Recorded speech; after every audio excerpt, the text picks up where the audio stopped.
Oi, boa tarde. Meu nome é Lidinha Feliz e eu estou aqui para compartilhar com vocês a história da minha vida, sabe? Minha vida é uma comédia. Todo dia tem uma coisa interessante para contar.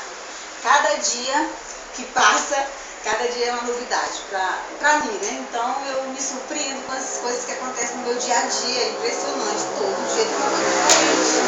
E aí eu quero compartilhar com vocês, meus amigos, da minha vida, das minhas histórias. Eu queria só contar um pedacinho de uma dessas histórias que, para quem não sabe, né, eu trabalho com equipamentos terapêuticos de fazer massagem. E no meu trabalho eu já me divirto muito. E um dia eu cheguei lá em Macapá, no quartel, no comando geral do quartel de Macapá, da Polícia Militar. Aí eu tô lá, né, de boa e tal, falei com o comandante para que eu queria fazer demonstração para os policiais, né, a tropa lá do quartel. Aí o coronel me liberou e tudo.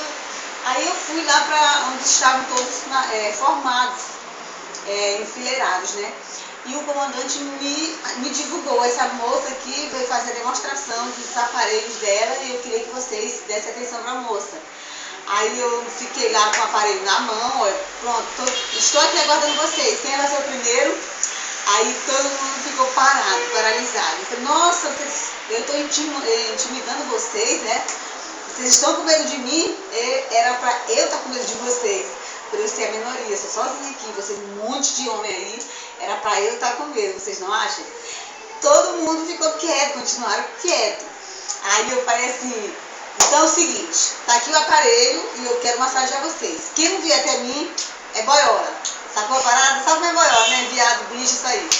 Rapaz, na mesma hora se levantou todo mundo, veio um atrás do outro para me fazer massagem. Foi aquela palhaçada, aquela zoeira, entendeu? E aí massageei todo mundo e eu passava na perna, passava na bunda e fiz aquela bagunça no quartel. Viu? Todo mundo gostou, todo mundo saiu relaxado e eu fui no meu trabalho e ainda vendi, fiz minhas vendas e foi um sucesso esse dia para mim. Viu? Valeu, isso aí. Tchau, até a próxima.